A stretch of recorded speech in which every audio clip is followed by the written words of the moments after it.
नमस्कार प्रिय विद्यार्थियों, आप सभी का मेरे YouTube चैनल ऋणवा स्टडी पॉइंट में स्वागत है। आज के इस वीडियो में कक्षा 10 के गणित विषय की प्रश्नावली 3.3 बहुपद को हल करना सीखेंगे। तो आइए चलते हैं प्रश्नावली 3.3 प्रश्न संख्या 2 में। गुणनखंड विधि द्वारा द्विघात समीकरणों को हल कीजिए। तो यहाँ समीकरण एक दी हुई है 2x² माइनस 5x प्लस 3 बराबर 0। यह एक द्विघात समीकरण है क्योंकि यहाँ जो चर है उसकी अधिकतम घात 2 है, इसलिए अपने इसको क्या बोलते हैं, द्विघात समीकरण। तो आपको यहाँ 3 पद दिखाई दे रहे हैं। ये पहला पद है 2x², दूसरा पद है माइनस का 5x और तीसरा पद है प्लस का 3। ये अचर पद होता है। तो यहाँ पर देखिए, यहाँ रफ कार्य कर लेते हैं। तो देखिए, सबसे पहले आपको पहले पद और तीसरे पद को गुणा करना है। तो पहला पद क्या है, 2x² गुणा 3 प्लस के हैं दोनों, तो चिन्ह लगाने की आवश्यकता नहीं। कितने हो गए, 6x²। ये काम आपको सबसे पहले रफ कार्य के अंदर कर लेना है। फिर यहां पर दूसरा पद लिखना है, वो कितना है, माइनस का 5x। ये दूसरा पद है। तो आपको क्या करना है कि जो ये दूसरा पद है इसके 2 टुकड़े करने हैं।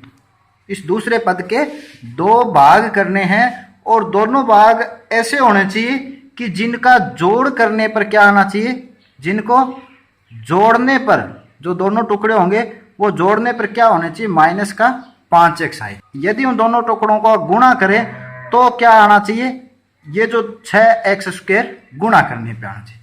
तो आपको कोई भी जब द्विघात समीकरण दी हुई हो और उसे सरल करना हो तो यही तरीका काम में आएगा। तो एक बात और ध्यान देनी है आपको कि यहाँ पर जो माइनस का 5x है और गुणा करने पर प्लस के 6x² आने हैं, तो आप समझ लीजिए तो यहाँ वाले जो दोनों टुकड़े होंगे या दोनों भाग होंगे वो 5 से छोटे होंगे। तो अपने देख सकते हैं कि 2 गुणा 3 कितने होते हैं, 6, और 2 और 3 जोड़ेंगे तो भी क्या है, 5। तो दोनों टुकड़े क्या हो सकते हैं, -2x पहला टुकड़ा और दूसरा टुकड़ा क्या है, -3x। -2x और -3x को जोड़ेंगे कितने हो गए, माइनस के 5x। गुणा करके देख लेते हैं, माइनस गुणा माइनस क्या हो गया, प्लस 3 दूना 6, x को गुणा x से किया तो x²। तो यहाँ पे 2 टुकड़े प्राप्त हो जाते हैं। तो इन 2 टुकड़ों को कैसे लिखोगे, 2x²। अब माइनस 5x की जगह क्या लिखना है, माइनस का 2x और माइनस का 3x प्लस 3 बराबर 0। कोई भी द्विघात समीकरण है उसको सबसे पहले इस रूप में परिवर्तन करना है। अब क्या करना है, 2 पदों में से उभयनिष्ठ लेना है। तो देखिए, इन दोनों में से कॉमन क्या आ रहा है, 2 कॉमन आ रहा है और दूसरा x भी कॉमन आ रहा है। तो 2x बार ले लेते हैं। तो यहाँ अंदर क्या बचेगा, 2x बार आ गया तो x की घात 1 बचेगा, अर्थात x अंदर बचा। फिर चिन्ह कौन सा है, माइनस। 2x बार आ गया तो अंदर यहाँ पे क्या बचा, पूरा का पूरा 2x बार आया तो अंदर क्या बचेगा, 1 बचेगा। ये पूरा। अब आगे वाले 2 पदों में कॉमन लेना है। तो कॉमन अपने -3 ले लेते हैं। -3 कॉमन लिया तो देखिए अंदर क्या बचेगा, यहाँ तो x बचा। अब अगर बाहर आपने माइनस कॉमन लिया है तो अंदर के जितने भी चिन्ह है कोष्टक के बाद वाले वो सारे क्या हो जाएंगे, चेंज हो जाएंगे। तो ये प्लस है तो ये क्या हो जाएगा, माइनस। 3 बार आ गया तो क्या बचा, 3 एकम 3 बराबर 0। या जो एक जैसे पद है उनको एक साथ लिख लीजिए, x - 1 और शेष पदों को 2x - 3 बराबर क्या है, 0। अब अपने x का मान आसानी से निकाल सकते हैं। तो या क्या कर सकते हैं, x - 1 बराबर 0। इसका अर्थ क्या हुआ कि x - 1 बराबर भी 0 है और 2x - 3 बराबर भी 0 है।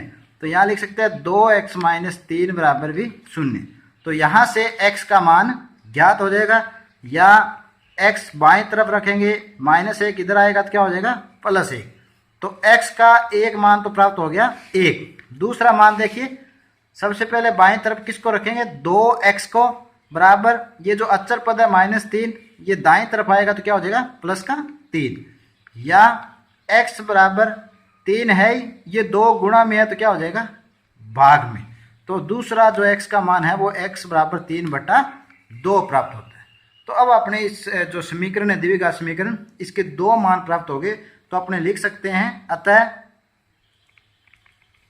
x बराबर 1 व x बराबर 3/2 दिए गए द्विघात समीकरण का अभीष्ट हल है। अभीष्ट हल है। तो इस तरह से इन समीकरणों को हल करना है। बिल्कुल सिंपल तरीका है। एक बार फिर दोहरा लेते हैं कि जब भी समीकरण शुरू करो तो जो बीच वाला पद है उसके 2 टुकड़े करने हैं और दोनों टुकड़े ऐसे होने चाहिए कि जोड़ने पे तो बीच वाले पद के बराबर आए और गुणा करने पर पहले और तीसरे पद के गुणा के बराबर हो। दूसरी बात आपको क्या ध्यान रखनी है कि अगर बीच का जो पद है वो माइनस का है और गुणा करने पे अपने को प्लस के प्राप्त करने हैं तो आप समझ लीजिए कि दोनों के दोनों जो भाग होंगे, इसके जो टुकड़े हैं वो दोनों ही क्या होंगे, इस मध्य पद से छोटे होंगे और दोनों ही माइनस के होंगे। और यदि यहाँ पर गुणा करने से आपको माइनस प्राप्त हो और अंदर प्लस या माइनस है तो आपको क्या करना है, एक बड़ा पद होगा यानी प्लस का लेना है या माइनस दूसरा छोटा पद होगा, वो बीच वाले पद पर डिपेंड करेगा। उसको आगे के वीडियो में समझेंगे। तो उम्मीद करता हूं कि आज के वीडियो में समझाया गया प्रश्न आपको अच्छी तरह समझ आया होगा। तो आज के लिए इतना ही, मिलते हैं अगले वीडियो में, तब तक के लिए धन्यवाद।